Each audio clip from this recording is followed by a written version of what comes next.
Será que os fins justificam os meios? Ou você pode utilizar de qualquer ferramenta para se livrar de um mal maior?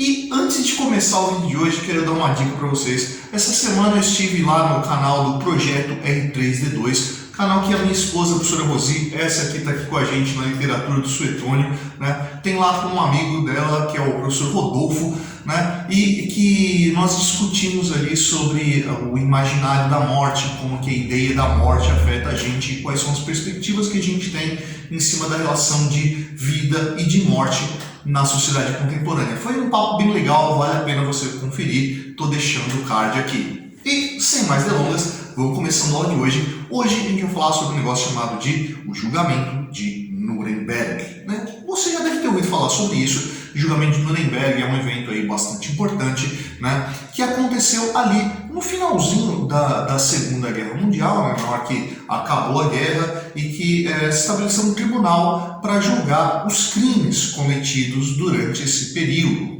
E aí peço ajuda aí para o pessoal do direito que me acompanha aqui no canal. Eu sei que tem uma galerinha aí dessa área aí que me acompanha. Se eu cometer alguma canelada aí, por favor me corrija. O espaço dos comentários está aí para isso, né? Afinal de contas, a minha área é história, a minha área não é direito. Mas, né, o que eu sei do direito aí é que, por exemplo, né, você não pode imputar um crime a alguém, sendo que esse crime não é considerado crime por nenhuma lei, né, quando o tal crime foi cometido. Então você não pode imputar o crime a alguém antes de existir uma lei que defina aquilo como crime. E vamos lembrar que estávamos passando por um período longo de guerras aí, né? A Segunda Guerra Mundial faz parte do conjunto que inicia lá na Primeira Guerra Mundial, passa por entreguerras, chega a Segunda Guerra Mundial, montando ali todo um espaço que a gente chama de período das grandes guerras, né? Então, todas as arbitrariedades que foram promovidas durante aquele momento foram considerados atos de guerra e, portanto, não eram crimes.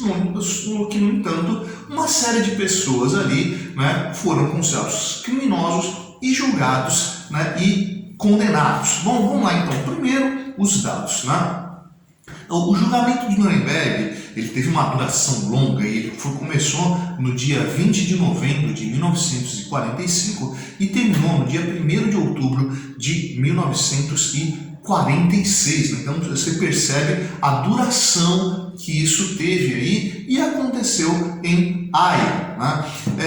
Lá foi organizado um tribunal pelos aliados, onde você vai encontrar ali representantes da Inglaterra, da França, dos Estados Unidos e da União Soviética. Não tinha ninguém, né, que fosse do eixo, não tinha ninguém que fosse do outro lado da guerra. Então, os vitoriosos organizaram esse tribunal que ocorreu na cidade de Haia, né, tentando dar ali uma ideia de neutralidade. No entanto, só quem estava participando do julgamento foram pessoas que estavam do lado dos aliados e não tinha ninguém do lado do eixo.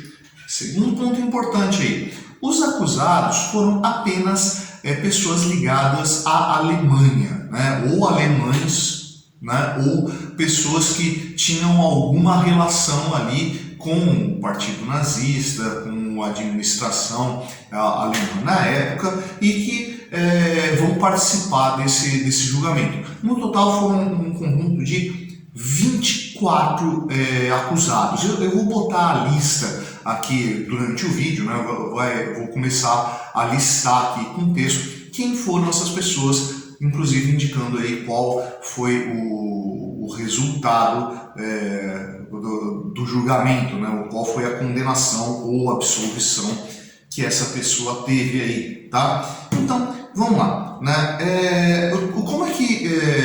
Como é que funcionou o julgamento, né? Então, no dia 8 de agosto de 45, né, antes que o tribunal começasse, lembrar, o julgamento começa no dia 20 de novembro, então, em 8 de agosto, Estados Unidos, União Soviética Inglaterra e França, né, os seus representantes, óbvio, assinaram em Londres um acordo sobre a criação desse Tribunal Militar Internacional, né? E foi estabelecido qual que era o regimento desse tribunal, como é que funcionaria o julgamento, né? Então, vamos lá ler os passos desse procedimento de julgamento aí. Então, o pessoal que é do direito que me acompanha aí, né, isso pode ser do interesse de vocês, e qualquer comentário manda aí na barrinha de comentários aí embaixo, né? Então, começava com a leitura da acusação, a denúncia sobre o sujeito, quais seriam os seus crimes, né, que eram imputados, né? Logo, na sequência, se interrogava o acusado sobre a sua consideração, se ele se declarava culpado ou se ele se declarava inocente.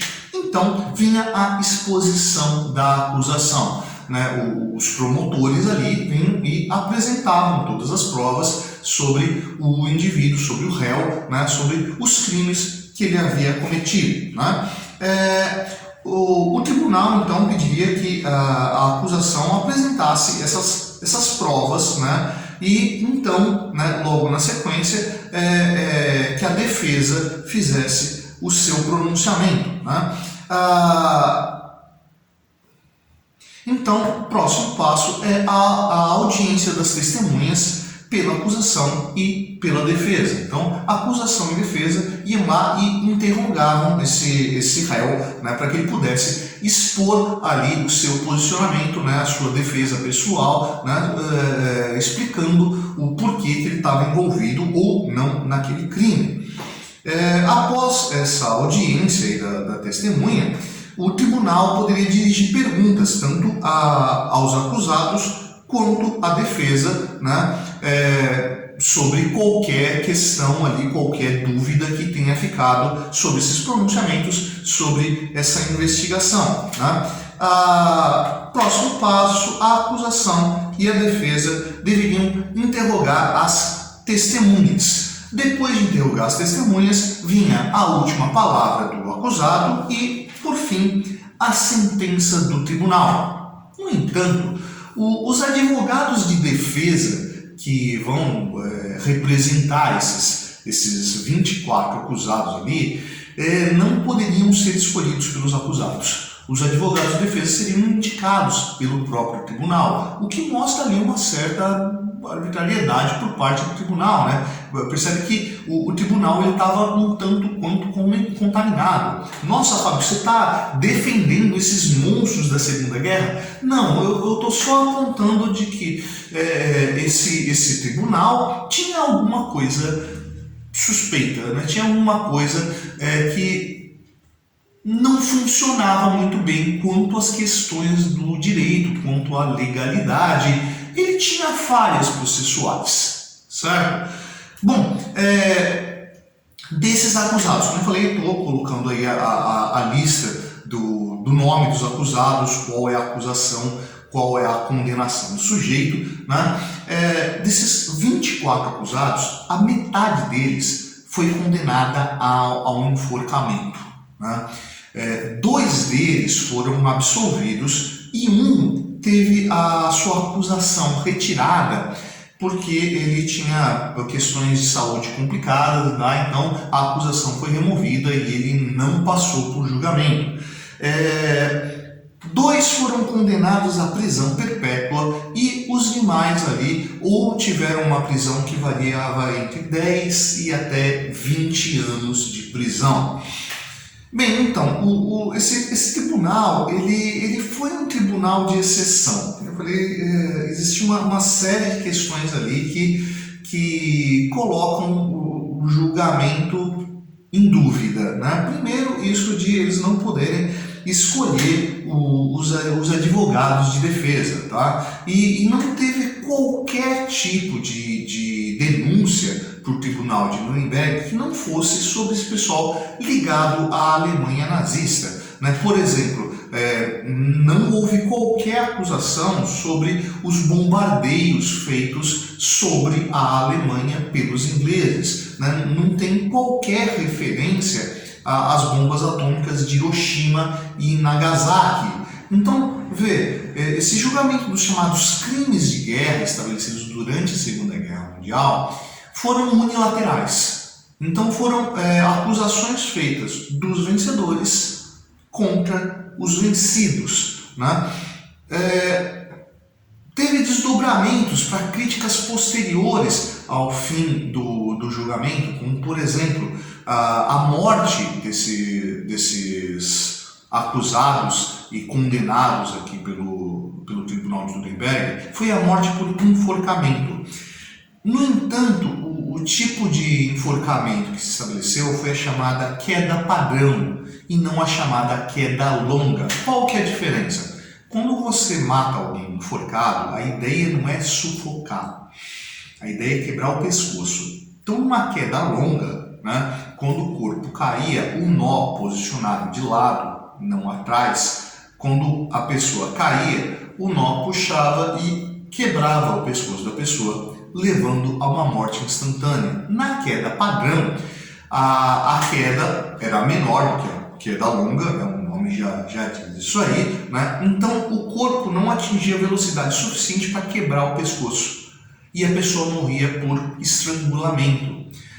Tem relatos ali que alguns dos condenados chegaram a demorar 20 minutos para morrer. Vê?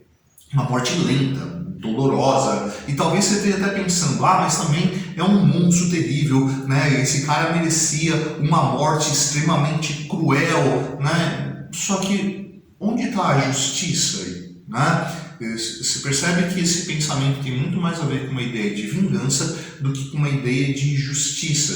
Você não está apenas eliminando o sujeito do convívio com as pessoas por ele ser alguém perigoso. Você está causando um sofrimento desmedido àquela pessoa que morre, né? Então, quem está condenando a uma morte tão longa está sendo tão monstruoso quanto essa pessoa que cometeu outras monstruosidades ali. Mas o julgamento de Nuremberg ele teve ali alguns efeitos positivos, né? Como por exemplo, a partir do julgamento de Nuremberg que se projetou a criação da Convenção de Genebra, e a Convenção de Genebra foi responsável por estabelecer as chamadas leis de guerra. Né? As leis de guerra que ditariam ali, né, o que é crime de guerra e o que não é crime de guerra. Como eu disse, um dos grandes problemas aqui do Tribunal de Nuremberg, do julgamento de Nuremberg, é que esses acusados foram julgados por crimes que não eram considerados crimes até então.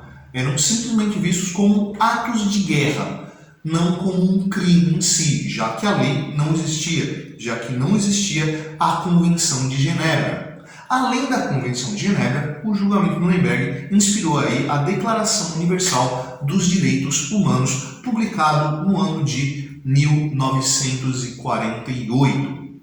Percebe então que, mesmo com toda a monstruosidade que foi o Holocausto, né, e pelo amor de Deus, eu não estou passando pano para esses caras, né? Não vai interpretar desse jeito, né? Então, mesmo com toda a monstruosidade que foi esse momento, com toda a crueldade que foi promovida por essas pessoas, dessa lista que eu estou colocando aqui durante o vídeo, o nome e a acusação dessas pessoas, né? O julgamento de Nuremberg foi um julgamento altamente contaminado, né? Um julgamento cheio de falhas processuais que não estabeleceram uma justiça, mas estabeleceram uma vingança sobre esse grupo, meio que como um troféu da vitória sobre o eixo na guerra. Daí a questão que eu abri o vídeo, né? Será que os fins realmente justificam os meios, né? Bom, antes de me despedir também, queria deixar para vocês aqui um outro link, né? Como eu falei, estive lá com a minha esposa, né, e o amigo dela dentro do canal do projeto R3D2, né? E dia 15 de outubro, vai ser lançado um livro gratuito, né? Tô deixando o link aqui para vocês, né? Tô deixando o endereço da busca, né? Do qual a minha esposa aí colaborou aí com um capítulo, né? Que pelos privilégios que eu tenho eu já li antecipadamente e tá muito legal, que é esse livro sobre mulheres cientistas, né? Mães na ciência, né? Mulheres que são mães e trabalham como cientistas, né, cientistas que são mães, e toda essa experiência da maternidade e da pesquisa, da colaboração com ciência aí, né? Então, um tema aí bastante interessante, não só para você que é mulher, não só para você que é cientista, mas para perceber o que é essa vida acadêmica, quais são todas as complicações, quais são todas as dificuldades e todos os prazeres que isso aí acaba gerando. Então, link na descrição, link aqui na tela, né? E essa foi a Prancheta Cetone, eu sou o professor Fábio, e você, maneiro, você deveria estar estudando.